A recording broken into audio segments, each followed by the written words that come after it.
Welcome to these online lectures. So we are dealing with the paper Environmental Education. So far we have covered the first unit and now we are in the second unit, that is objectives, scope and nature of environmental education. So coming to the meaning, importance, definition, characteristics and objectives of environmental education. So environmental education is a process that allows individuals to explore environmental issues, engage in problem solving and take action to improve the environment. As a result, individuals develop a deeper understanding of environmental issues and have the skills to make informed and responsible decisions.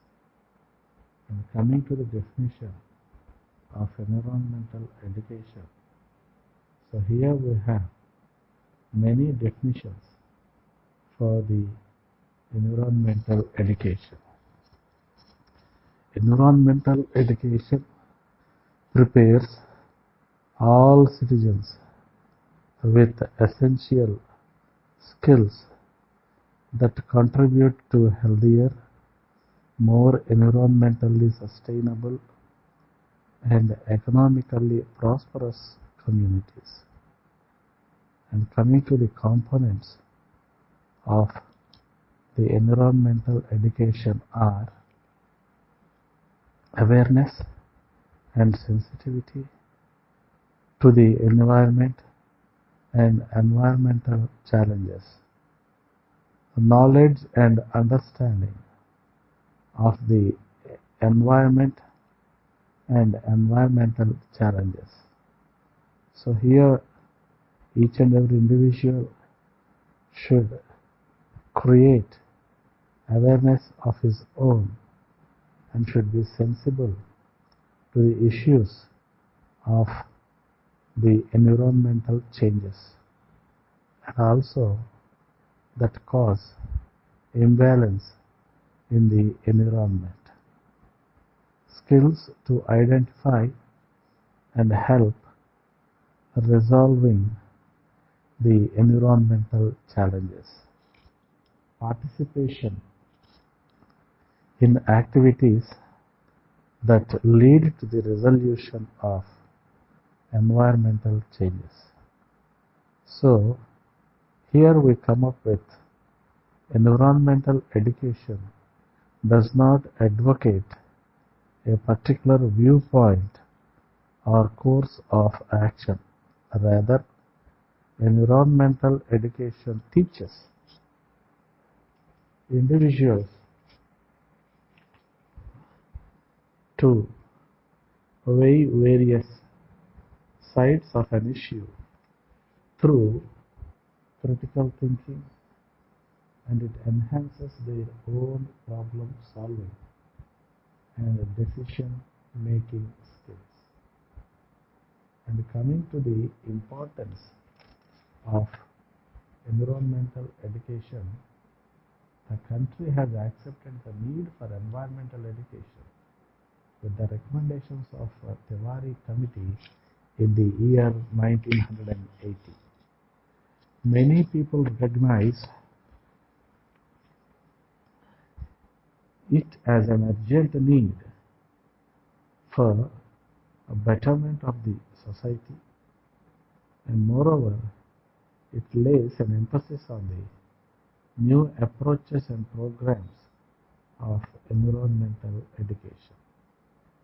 Environmental education is important for understanding the basis of our existence and those around us. Hence, environmental stresses on the subject of sound legislation, educable citizens, sustainable management, and responsible actions by the individuals and the stakeholders of the community. And moreover, we have so many challenges to the environment nowadays. Environmental pollution in different forms continues to trouble us, but environmental education makes it possible for us to understand the clear outcome of human activity on the environment. Those who want to pursue the environmental education seriously shall also study related disciplines such as physical science, biological science, social science, and applied science. Environmental education can be pursued at undergraduate and the postgraduate level. So coming to environmental education as a learning process. So it is a learning process that increases people's knowledge and awareness about the environmental and associated challenges. Environmental education develops the necessary skills and expertise to address these challenges, including critical thinking skills, fostering attitudes, motivation, and commitment to make informed decisions and take responsible actions. So any curriculum should be based on well thought out and clearly defined concepts that one wishes the learner to acquire some important concepts of environmental education.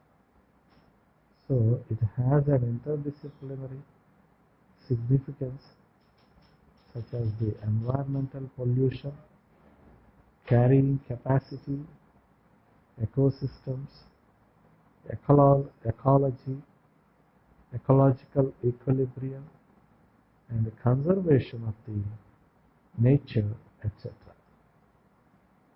And here we come to the objectives of environmental education.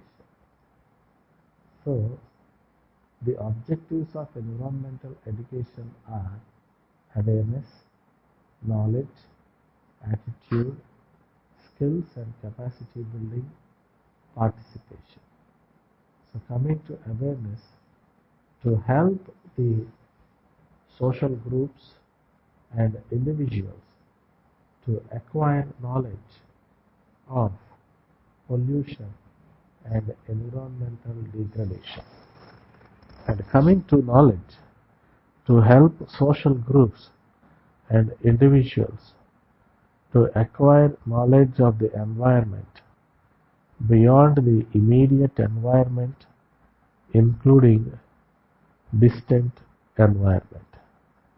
And coming to the attitudes, to help social groups and individuals to acquire a set of values for environmental protection.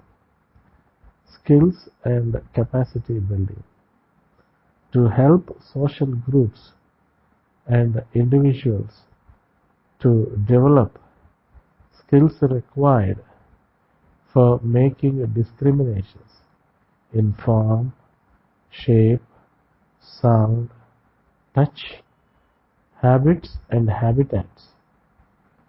Further, to develop an ability to draw unbiased inferences and conclusions. Excuse me. And coming to participation, to provide social groups and individuals with an opportunity to be actively involved at all levels in environmental decision making.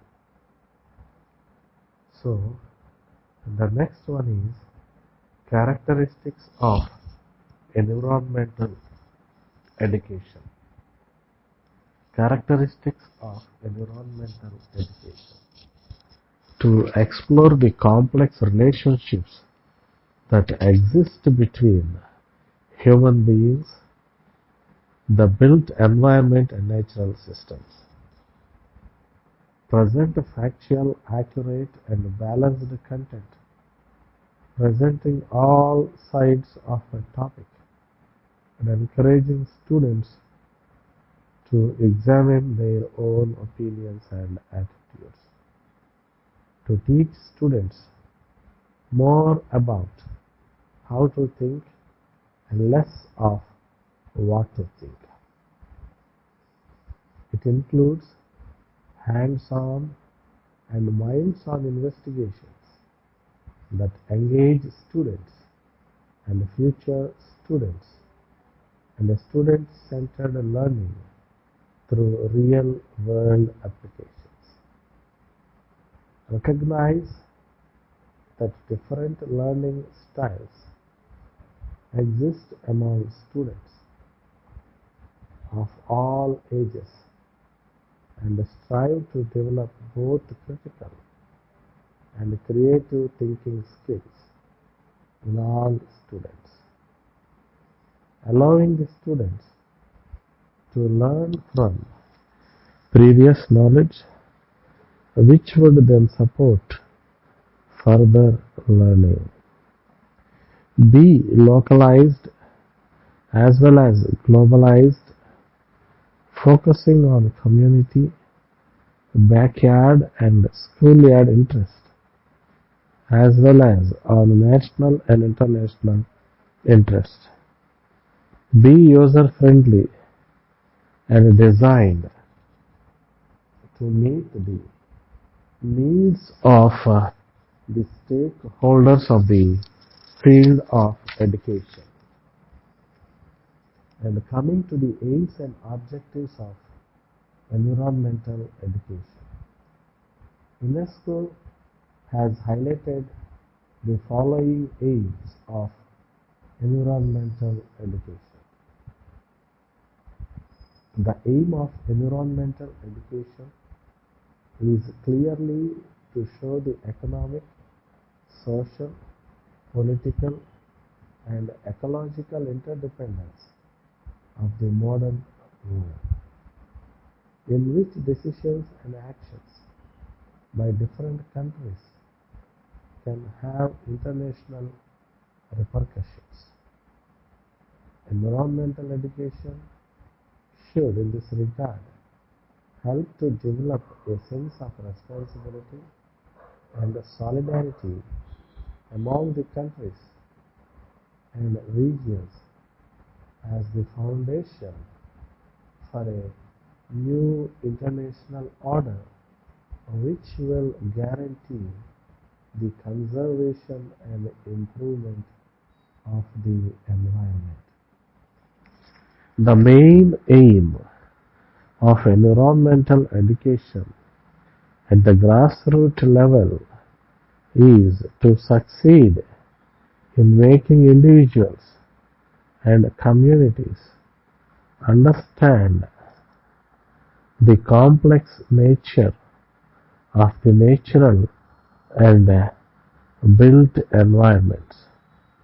Further, to acquire the knowledge, values, attitudes, and practical skills to participate in responsible and effective way in anticipating and solving problems and in the management of the quality of the environment. Therefore, necessary steps for environmental education are, as said previously, the awareness, the knowledge, the attitude building for motivating to protect the environment, evaluation of the environmental measures, and the skills and capacity building. So coming to the features of environmental education. So environmental education is a learning process that expands individuals' information and mindfulness about nature's domain and related difficulties, creates the vital abilities and mastery to address the difficulties, instill confidence and stewardship, and cultivates demeanor, inspirations, and responsibilities to settle on educated choices and make dependable moves in the field that they are working with. Environmental education is an interdisciplinary field that integrates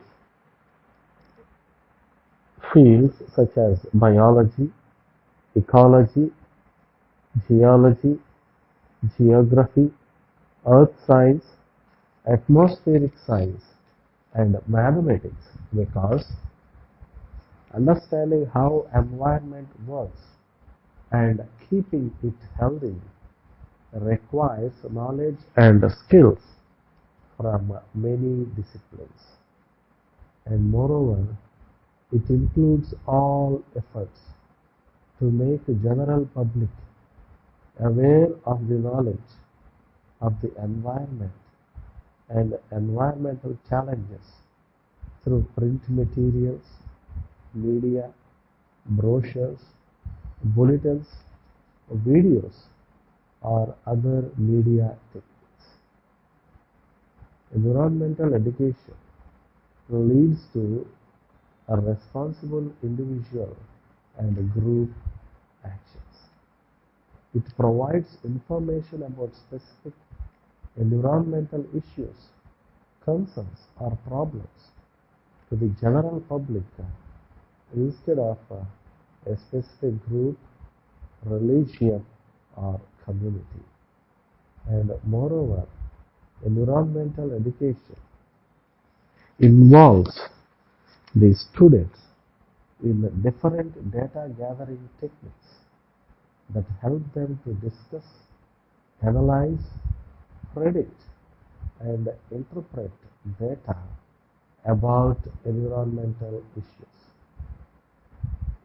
Environmental education is study-centered, promotes higher level thinking skills, and relevant to students' everyday lives. It allows people to discuss about complex environmental problems that have no simple answers. So, environmental education is a process in which individuals gain information, environmental awareness, and acquire knowledge, skills, values, experiences, and determination, which can help them to solve different environmental problems. And the guiding principles of environmental education are resource principles. Resource use demands long-term planning. If we are to achieve truly sustainable development, rationalized utilization of a renewable source is a sensible way of preserving the resources while obtaining maximum benefits from it. And coming to the Soil principles. The protection of soils and maintenance of sustainable agriculture are essential factors into the survival of civilizations and settlements. Soil erosion is the irreversible loss of essential resources and must be prevented. Wildlife protection principles. So, wildlife population is important aesthetically, biologically, and economically. Nature reserves and other protected wilderness areas are of value in protecting endangered species because they preserve their habitats, and the survival of humanity is closely linked to the survival of wildlife, both being dependent on the same life supporting systems. Environmental management principles. Sound environmental management is beneficial to both man and the environment. Management of natural resources should be done in a rational manner. Elimination of waste through recycling and the development of clean technologies are important to modern societies to help reduce the consumption of resources. Human activities and technologies influence considerably the natural environment and may affect its capacity to sustain life, including human life. Other principles. The relations between humans and their environment are mediated by their culture. Cultural, historical, and architectural heritage are much in need of protection.